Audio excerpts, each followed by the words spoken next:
Hello, my name is Frank McDonald. I'm the Instructional Officer for Secondary Science.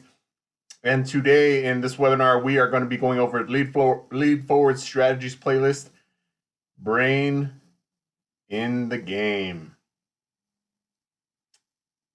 and other virtual classroom management tips. So here we go. Let's get started with the lesson frame.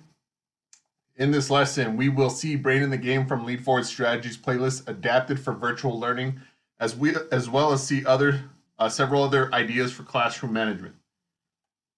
In particular, we will be using channels on Teams. I will determine how to implement these ideas into my classroom. So, some basic virtual classroom management, just some reminders. Cameras. Ideally, you want to have the cameras on. You want to be able to see the kids' faces. One of the first troubleshooting things, if we are having bandwidth issues, is to turn off the cameras. Maybe just keep your camera on. That could be a way to avoid any issues, but ideally, if you could have cameras on and keep them on for the kids, that is probably the best bet for you. All mics should be muted. Kids should be trained to know that it should be on mute all the time, unless they are going to speak or they're called upon. Then they can unmute. Backgrounds can be they can go on both sides. In some circumstances, backgrounds can be a distraction. Of course, you would have to set expectations for what is in the background and make sure that they're understanding that only appropriate backgrounds could be used. In lessons, if you are using paper pencil and they have to show stuff to the camera, the paper can blend into backgrounds and it becomes an issue for sharing out. So just whatever rules that you've established for as far as backgrounds can go, are make sure that you're following those as well. Make sure the kids are in a good working place. Ideally, that they're sitting up, that they're not laying in bed, that there is an area of minimal distraction, and also minimizing light in the background in order to see their faces. So if your camera's on, it's good to have a light coming from the front, and it's bad to have light coming from the back because then they look like an unlocked character in a video game. It's a very dark face. And I think understanding has to happen because maybe they are set up in the best place in their house to be set up, and and there could be circumstances where it's not the ideal setup. There could be background. There could be just because there could be noises in the background. It's just because house is operating at that time. And then making sure students are dressed properly with all SISD, the student handbook. There's been no changes to the dress code, so students should be abiding by any dress code that has been set by the district. Here is Brain in the Game, and like we said, it is a Lead Forward strategy. It's on the Lead Forward Strategies playlist, and there is a second playlist that has been created by Lead Forward with the virtual adaptations. So this strategy comes from Learning from Mistakes playlist, and you can see that there is a link here. So if you want to follow that, you could follow that. But here's the basics of Brain in the Game. Virtually project a complex assessment item for students to analyze. Place student pairs into virtual breakout rooms to get their brain in the game. Analyze the items, visual stimuli, identify and describe 3 important vocabulary terms in the item, predict what the question's big idea might be, and then teacher elicits responses to the reading and verifies in a whole group virtual learning. So you're going to see that I may not go exactly along this, the way it's set up, but that's how these things work. They allow for you to make adjustments to fit your needs.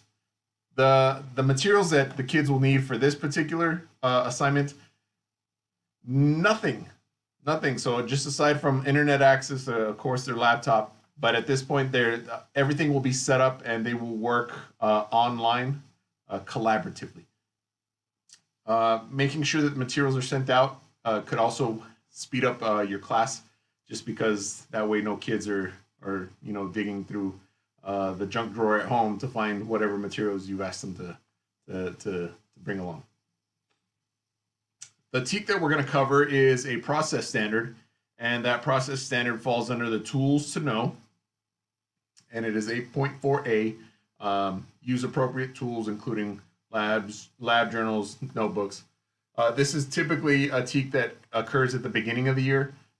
And this is the assignment that I chose was just a kind of a way to make sure that the kids are getting comfortable with the virtual learning, and you are covering some of the newer equipments pieces that they may encounter. So in this case, the spectroscopes is a big one. They may not have seen that. Psychrometers, anemometers, maybe they haven't seen those yet. So those are the things that we are going to attack. In this case, we're going to use channels within the team. So if you open up a team in Microsoft Teams, this is something that you would see. So this is my test team, and when you open it, you will start off in the general area, and this general area is for everybody that has been invited to that team. So all your students would have access to this area.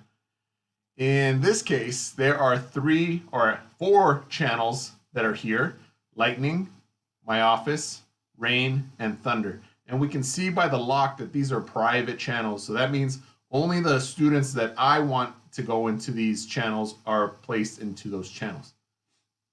These channels are named after the 3 storms from the greatest movie in the history of mankind, Big Trouble in Little China. So just kind of adding my own little flair, my own little touch to it. So this is how it's going to work. The next couple slides I'll show you would be the example of what I want the kids to accomplish. What I had done is I pre-made the PowerPoint slides, and I placed them into each one of these channels under their files. So the kids would be able to access that file, that PowerPoint, and they would be able to work collaboratively on it. So here is what the assignment looks like. So this is coming out of the Lopan channel, which is the general channel. They would get a square in a PowerPoint that would say your tool is, and then I would fill in the blank with that one. And in this case, I used a meter stick. So then the way the assignment works is somebody would have to find the definition of the tool in question, which I've provided there. And somebody would have to go to the internet and copy and paste a picture of said tool. And then I asked the question, who would use this tool? And they would have to answer a question. In this case, I provided a picture and a sentence saying science students use meter sticks to measure height in science experiments. And then I ask, how would you use it? So as a group, they would have to determine how they would use that tool. So perhaps coming up with an idea for an experiment, what they would want to be measuring, or how they would want to use this tool. So in this case, I said I would use a meter stick to measure out 100 meters to show that I am the fastest person in class. And I also plugged in a little GIF of Usain Bolt. And then finally, all together, they would create a wrap, including their tool. So just an area where they can be a little creative and they can write some stuff out and, make it there, make the learning theirs. And I think that's always important. So I am going to, let me tell you a little bit about the channels first before I stop the video. And then once I stop the video, you'll move on to the next slide and you'll be able to see the kids in action and actually using my guinea pig group, which included my kids and their friends. I'm going through this lesson. So here is your team. And just to build your teams, or to build your channels, you would go to your team, and these ellipses here and under the team would give you a drop-down menu. So here you would click on Add Channel, and you'll be given the option for 2 different types of channels. You can create a standard channel, which is essentially an open channel, so it would not have a lock. And in a standard channel, every student that is in that team would see that channel available. So the benefit of this is that I could have this standard channel and I could invite any student. I could open up a chat or a video conference in that channel, and I can invite any student into that channel that I would need to see.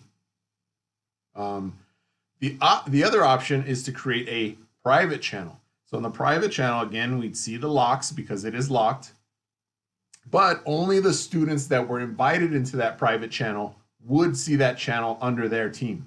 So if I am a member of the Lightning team, but I am not a member of Rain and Thunder, I would not see Rain and Thunder. I would only see my Lightning channel.